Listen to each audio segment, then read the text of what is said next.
Hi friends, आप लोगों के बीच मैं फिर से एक बार अभिषेक स्वागत करता हूं। दोस्तों, बहुत ही निंदनीय घटना जो मुझे सुनने में आया है, जिसके बारे में मैं भी डिस्कस करना चाहता हूं। इस घटना के बारे में जो कहूं मैं, वो बिल्कुल मुझे अच्छा नहीं लगा, लेकिन मुझे आप लोगों के बीच अभी आना है। मुझे इसके बारे में थोड़ा सा बताना है कि इतनी बेशर्मी, इतनी हैवानियत कैसे हमारे अ, भारतवर्ष में हो सकता है, वो भी इस वक्त जिस समय पूरे हिंदुस्तान को एक दूसरे की सपोर्ट की ज़रूरत है, इस वक्त जब पूरे हिंदुस्तान को साथ की ज़रूरत है। मैं बात कर रहा हूँ मुंबई, महाराष्ट्र, पालघर डिस्ट्रिक्ट की। महाराष्ट्र के पालघर में आपको पता होगा, आपने सुना होगा न्यूज़। अगर नहीं पता है तो आप जाकर एक बार देख लीजिए। अब न्यूज़ चैनल ओपन करके आपको पता चलेगा। महाराष्ट्र के पालघर में दो संत, दो साधु की हत्या हो गई, हत्या कर दी गई। दोस्तों, हम इतने ज्ञानी नहीं हैं, और मैं ये भी जानता हूँ कि हर कोई इतने ज्ञानी नहीं होते। साधु संत एक भगवान परमात्मा का रूप माना जाता है। कभी कभार हमें मौका मिलता है उनसे मिलने का, उनके रूबरू होने का, उनका आशीर्वाद प्राप्त करने का, उनसे कुछ ज्ञान लेने का।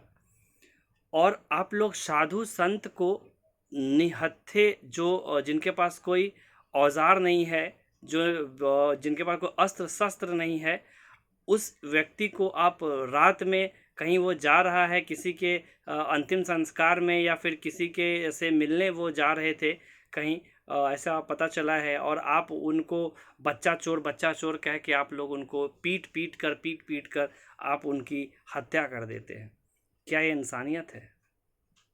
यही इंसानियत है? बस अब यही बाकी रह गया है। शर्म आनी चाहिए आप लोगों को, बेशक। और मुझे तो तरस आ रही है। मतलब उस माहौल को मैं सोच रहा हूँ। मैंने वीडियो देखा जिस तरह से वो उनके लोग लाठी और पत्थर मार रहे थे, और वहाँ पे कुछ पुलिसकर्मी भी थे जो आए थे उनको बचाने के लिए, लेकिन वो उनको क्या बचाएंगे, वो खुद ही अपनी जान बचा के वहाँ से भाग गए। वो बेचारा पुलिस वाले का हाथ पकड़ा था, ये सोच के कि ये मुझे प्रोटेक्ट करेंगे, ये बचाएंगे। 2-3 बार उन्होंने पुलिस वाले का हाथ पकड़ा, और पुलिस ने उसका हाथ छुड़ाकर पुलिस खुद ही वहाँ से भाग गई, और वो सरेंडर कर दिया उनको, कि भीड़ को, कि आप ले जाओ, लो इनको, और आप इनको मारो, मार मार के ख़त्म कर दो। पता चला तो सुनने में आया कि उन्हें लगा कि वो बच्चा चोर है, मार देंगे, इसकी वजह से उनको मारा। अब मैं, एक बात तो ये कि अफवाहों पे आप लोगों को ध्यान नहीं देना चाहिए, पहली बात। दूसरी बात कि ये तो बहुत पुरानी है, कि अब बहुत पहले से मैंने भी सुना था कि ये बच्चा चोर की घटना चल रही है। व्हाट्सएप पे काफ़ी सारे वीडियोस भी इस पे, ये काफ़ी सारे मैसेजेस वायरल होते हैं, जो कि ये बताता है कि ये बच्चा चोर के, जो रोने की आवाज़ आती है, फिर कोई जाते हैं बच्चा चुरा लेता है, ऐसा वैसा बहुत सारे अफवाहें फैलते रहते हैं। लोग घूम रहे हैं जो बच्चा को उठा के लेके चले जाता है, ऐसे ऐसे अलग अलग चीज़ें हैं। तो इसकी वजह से ही, ऐसे अफवाहों की वजह से ही व्हाट्सएप पे बैन लगाया गया, जिसकी वजह से हम अब पहले 256 लोगों को भेज सकते थे, अब सिर्फ 5 लोगों को भेज सकते हैं। ये सब चीज़ों की वजह से ही ये बैन लगाया गया। अफवाहों को तो वैसे ही हमें ध्यान नहीं देना चाहिए। दूसरी बात, मैं मान लेता हूँ कि अगर आपको संदेशा हुआ, कि डाउट हुआ कि कोई बच्चा चोर है या बच्चा चोरी करने आया है या कुछ भी, आप उनको पकड़ो, उनसे पूछो, उनसे पूछताछ करो, क्या सच में क्या आपको कोई बच्चा दिखाई दिया उसको पकड़े हुए, किसी बच्चे को किडनैप किया था, पकड़ा हुआ था, या फिर किसी के पास घर में घुस रहा था, या कोई बच्चा को चुरा के भाग रहा था, या कुछ आपको ऐसा अंदेशा हुआ जो ये प्रूफ करता हो कि वो बच्चा चोर है?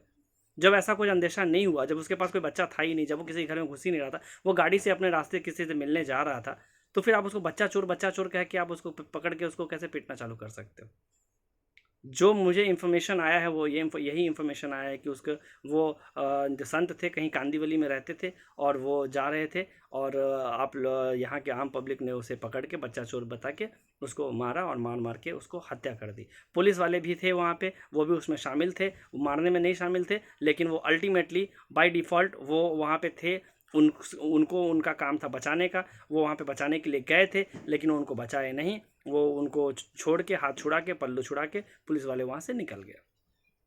तो पुलिस वाले, जो कि अभी पता चला है सूत्रों से कि पुलिस वाले वहाँ पे सस्पेंड कर दिया गया है उनको। लेकिन ये एक बहुत बड़ा सवाल है इंसानियत के ऊपर। क्या इंसानियत इसे ऐसी इंसानियत शर्मसार नहीं होती? बहुत ही गलत किया दोस्तों। ये जो भी घटना हुई है वहाँ पे, जिन्होंने भी किया है, जो भी इसका ज़िम्मेदार है, बहुत ही गलत हुई है। और साधु संत पे अगर ये चीज़ें होगी तो अब क्या बचेगा देश में? थोड़ी शर्म कीजिए आप लोग। बहुत ही खेद के साथ में मुझे वीडियो बनाना पड़ रहा है। ये बहुत ही बुरी चीज़ है, अच्छा नहीं हुआ जो भी हुआ है। और मुझे मैं उम्मीद करता हूँ कि हमारे महाराष्ट्र के गवर्नमेंट को इसको अच्छे से तफ्तीश करनी चाहिए और सरकार को साथ